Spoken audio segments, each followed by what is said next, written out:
छात्रों, हम 2 दिनों के बाद फिर से मिल रहे हैं।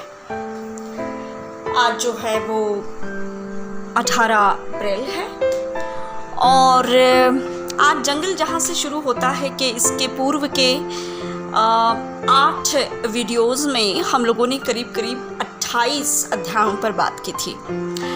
आज मैं 29वां अध्याय प्रारंभ करने जा रही हूँ। दूसरे दिन जंगल से गुजरते हुए अचानक हलचल हुई। प्रेम प्रकाश बोला, सर शायद मोर है। सुदर्शन सिंह बोला, अरे पागल, मोर नहीं हिरन होगा। कुमार ने सबको देखा आंखों से और चौंका न किया और जोर से पूछा, कौन है वहां झाड़ियों के पीछे? आगे आ जाओ वरना गोली चलाऊंगा। एक अधेड़ उम्र का व्यक्ति लंगड़ाता हुआ आगे आया। बोला, हुजूर हम हैं, यही नज़दीक का गांव मकदमपुरा के गांव के हैं हम। यहाँ झाड़ पत्ती में औषधि लेने आए थे। प्रेम प्रकाश ने आगे बढ़कर उस आदमी की तलाशी ली। वह लंगड़ा आदमी बोलने लगा, आप किसी से भी गांव में पूछ लो हुजूर। कुमार ने लंगड़े आदमी को यहाँ आते जाते कई बार देखा था। कुमार का मन आशंकाओं से घिर गया। कहीं ये डाकुओं के संपर्क में तो नहीं?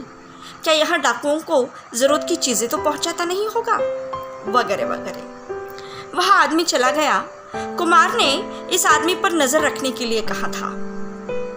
कुमार स्वयं मकदमपुरा जाकर इस आदमी के घर की तलाशी लेने लगा। आधी रात को अंदर घुसते ही सारा सामान टटोला गया। टॉर्च यहाँ से वहां तक घुमाई गई। उसकी टॉर्च एक बदन की औरत पर जाकर रुक गई। सुंदर काया, अभिजात्य में लिपटा हुआ उसका अस्तित्व उस झोपड़े में समा नहीं पा रहा था। उसका बूढ़ा ससुर हड़बड़ाकर उठ गया। लंगड़ा हड़बड़ाकर उस औरत को उठाने लगा। मलारी, ऐ मलारी, उठ अब। उस औरत को उठाने लगा, लेकिन वह तो बेचारी इतनी गहरी नींद में सोई थी कि उसकी आंख नहीं खुल रही थी। लेकिन वह भी उठ गई। उसने अपने 2 साल के बेटे को पुचकारते हुए पास लिया। सुदर्शन सिंह ने इस लंगड़े आदमी को हथियारों के बारे में पूछा, लेकिन लंगड़ा आदमी बोल रहा था, नहीं हुजूर, हमको कोनो हथियार हमारे पास नहीं है। घर की तलाशी ली गई। जो कुछ था वो सारा निकाला गया। मलारी बोले जा रही थी, काहो साहब, हमारा मर्द अगर आपकी जनाना को ऐसन ही कमरे में घुसाया तो आपको कैसन लगेगा? कुमार उसके प्रश्न का उत्तर नहीं देता है। कुमार ने पूछा, ये लड़का हम ले जा रहे हैं, जब सब बताओगी ना तब वापस कर देंगे। उसने सोचा कि शायद ये वत्सला गाय की तरह रंभाती हुई पीछे पीछे दौड़ी चली आएगी। छोड़ दीजिए कहेगी और सब कुछ उगाल देगी। लेकिन वह तो सिर्फ देखती रही और जोर जोर से हंसने लगी। ले जाइए साहब। हकीम रुके काहे के? अरे हमारे पास रहेगा तो चोर डाकू ही तो बनेगा, नहीं तो किसी जमींदार का चारवाह बनिहार बन जाएगा। आप ही ले जाए, कम से कम कायदे का आदमी तो बनेगा। रिज खिज भरी हंसी के साथ कुमार वह लड़का लंगड़े को सौंप देता है। 2 दिन के बाद सुदर्शन सिंह लंगड़ा और मलारी को पकड़कर थाने ले आता है। लेकिन वहां पर पत्रकारों की भीड़ पहले से लगी है। पत्रकार कहीं शोर न मचाए, इसलिए सुदर्शन सिंह उसे जेल से निकालकर बारिज में ले जाता है। पत्रकारों के जाते ही फिर से उन्हें जेल में लेकर आता है। मलारी तुनक कर बोलती है, हाय दैया, यहाँ जेल है, इतना नरम नरम गद्दी, आप यहाँ रहते हैं? अब पता नहीं ये मलारी का भोलापन था या उसकी चतुराई। यहाँ पर हम लोग 29वां अध्याय समाप्त कर रहे हैं।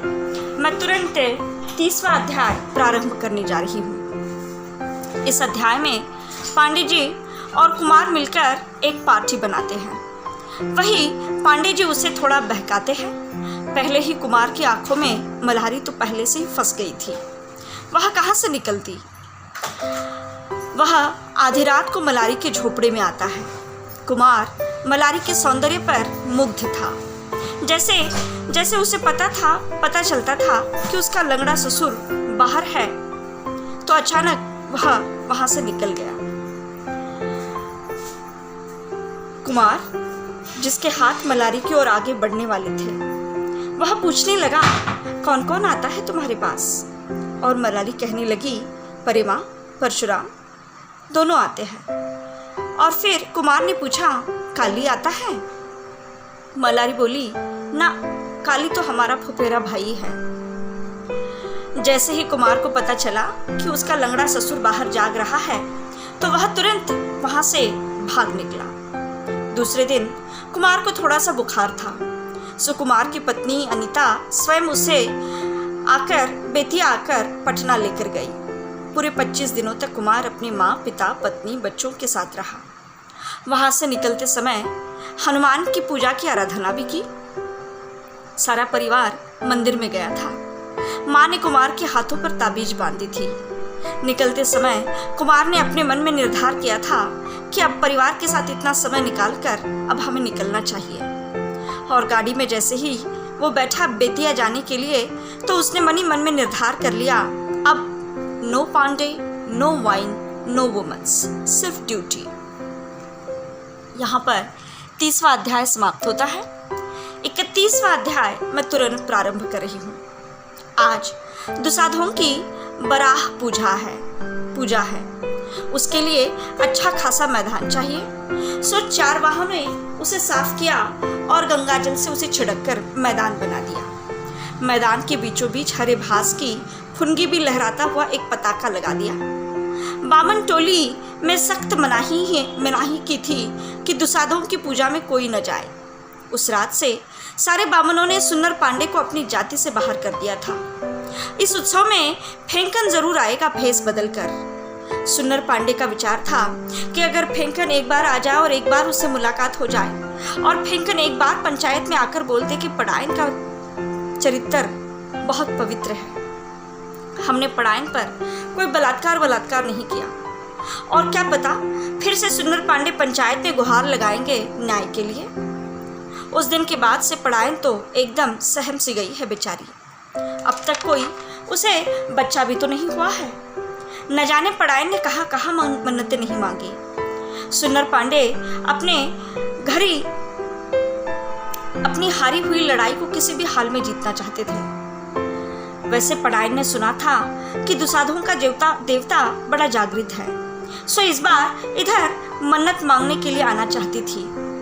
दुसाधों के भजन और कीर्तन चल रहे थे। मुरली पांडे कुमार भेष बदलकर साधु बनकर वहीं पर बैठे हुए थे। उन्हें काली की प्रतीक्षा जो थी। आखिर उस रात फेंकन चला आया। फेंकन को काली ने नामर्द कहकर नंगे पड़ायन की ओर ढकेला था, और फेंकन ने तभी भी पड़ायन का बलात्कार नहीं किया।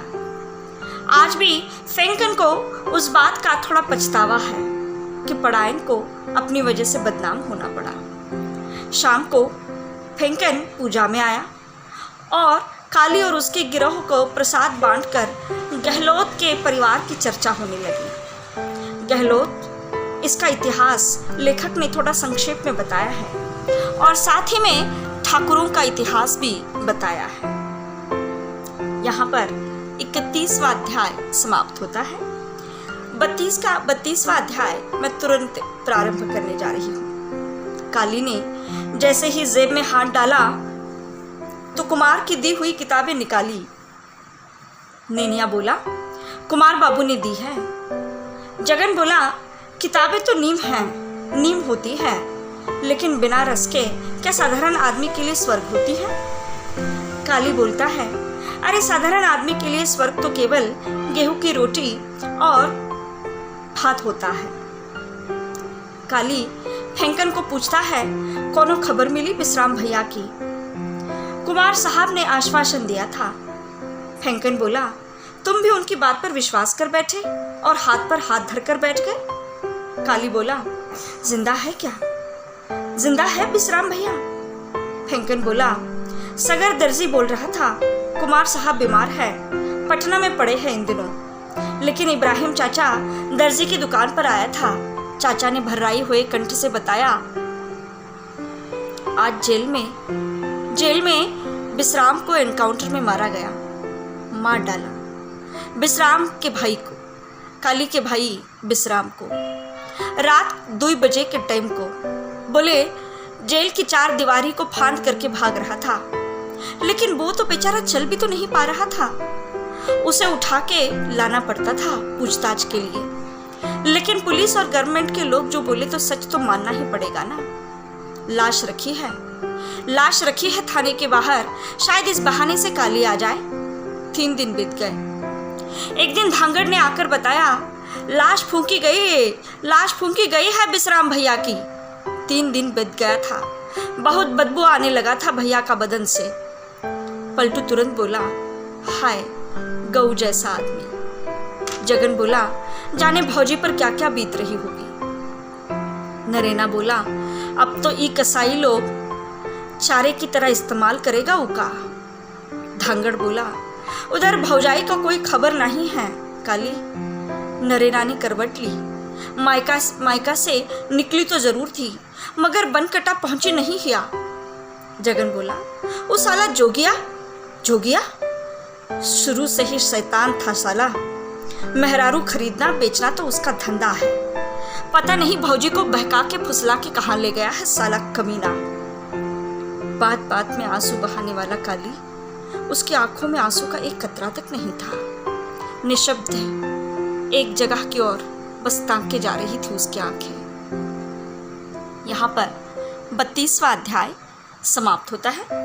33वां अध्याय मैं यहाँ पर तुरंत प्रारंभ करने जा रही हूँ। काली कुमार को चिट्ठी लिखता है। इस बार वहाँ लिखा जाने वाला था आदरणीय शब्द, ये गायब हो गया था। काली ने कुमार पर सीधा सीधा आरोप लगाया था, दस्ताना पहनकर भैया की हत्या की गई ताकि आप पर उंगलियों के निशान तक न मिले। मेरी भौजी को सांप ने डस लिया, मेरे भैया को आप लोगों ने और पांडे ने। भौजी को किसी औरत बेचने वाले ने डस लिया, मेरी भतीजी को तो सांप ने ही डस लिया था। सारा छीन कर मुझे 16 आने डाकू बनने की ओर ढकेल दिया है आप सभी लोगों ने, आपका काली। हालांकि सच्चाई यह थी कि काली को पकड़ने के बाद विश्राम को जो जेल में जाल फैलाया गया था, उसमें विश्राम को इतना बुरी तरह से मारा गया था कि विश्राम को जान से मारने के अलावा पुलिस के पास दूसरा कोई चारा नहीं था। कुमार काली का यह पत्र पढ़ता है, उसे बहुत दुख होता है। आजकल परशुराम मगदमपुरा गांव में बहुत आता जाता है। कुमार को उस लंगड़ पर बहुत शक था, सो कुमार ने घंटे भर में मगदमपुरा पहुंच गया और लंगड़ा सुदर्शन सिंह को घसीटता हुआ बाहर लेकर आया। उसे सभी पुलिस वाले मारने पीटने लगते हैं। उस पर बाल्टी भर पानी उड़ेल दिया जाता है। उसे बार बार पूछा जाता है, बोल कहाँ रखे है तूने हथियार? और जवाब में एक ही आता है, हमें नहीं मालूम साहब, हमें नहीं मालूम। कुमार उसे जूतों से मारने लगता है। लंगड़ा जमीन पर चित की तरह गिरकर तड़पड़ाने लगता है। कुमार कहता है, जाओ इसे जंगल में ले जाओ, दस्तक गिनती करो और हथियार कहाँ रखे हैं ये न बताए तो फौरन गोली मार दो। सुदर्शन सिंह उसे पकड़कर जंगल की ओर ले जाते हैं और गिनती शुरू हो जाती है। राम 1, राम 2, राम 3। गिनती चालू होते ही बूढ़ा लंगड़ाता हड़बड़ाकर कहता है, बताता हूँ साहब। उसके दिमाग में कुछ योजना चल रही है कि पुलिस वालों को झांसा दे और सारा आरोप मल्हारी पर डाले। लंगड़ा यह कहते हुए बताता हूँ साहब, यह कहते हुए सुदर्शन सिंह और पुलिस वालों को फिर से गांव में ले आता है। लंगड़ा मल्हारी को और इशारा करके बोलता है, हथियार इसी को पता है साहब, यही बताएगी। सुदर्शन सिंह मल्हारी को घसीटता हुआ फिर से लेकर आता है।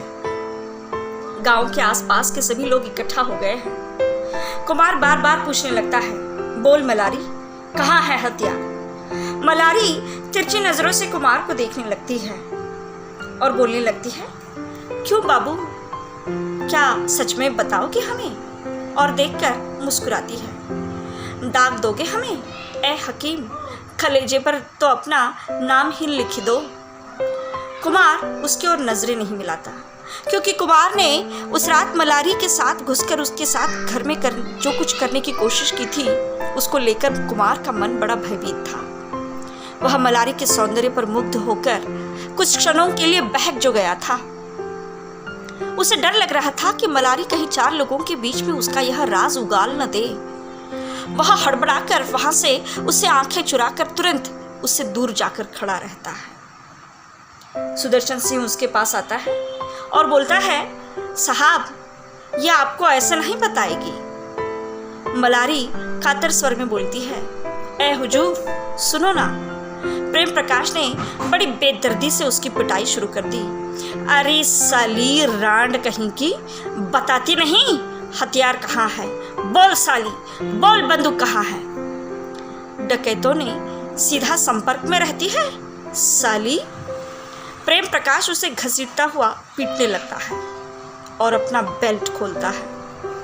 कुमार तुरंत दौड़कर आता है और चिल्लाता है, बस करो, बस करो अब।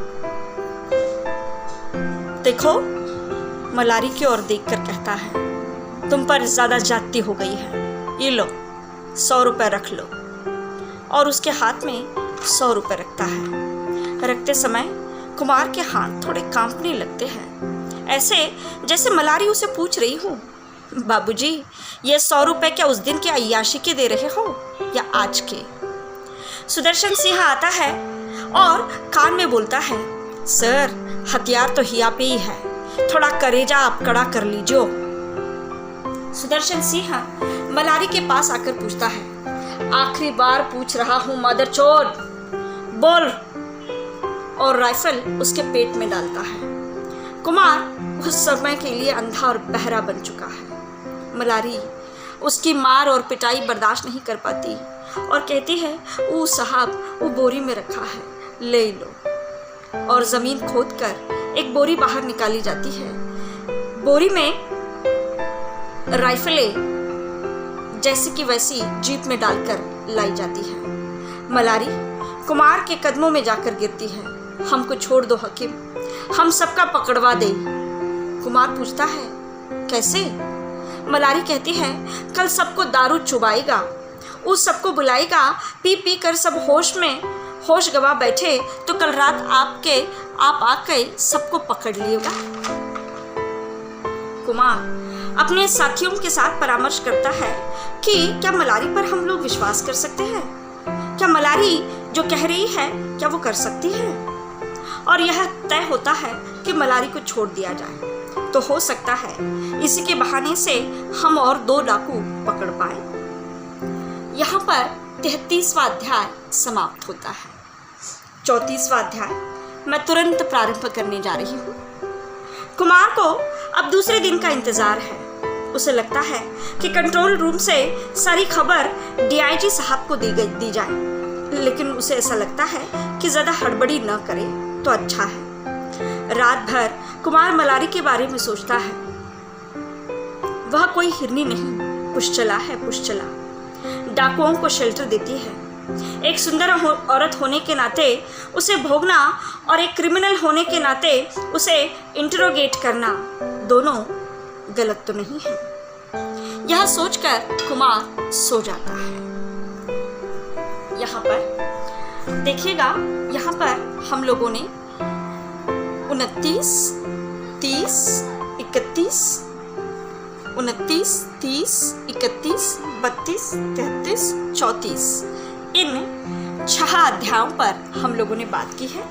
कल हम लोग फिर से मिलेंगे कुछ नए अध्यायों के साथ। तब तक के लिए धन्यवाद।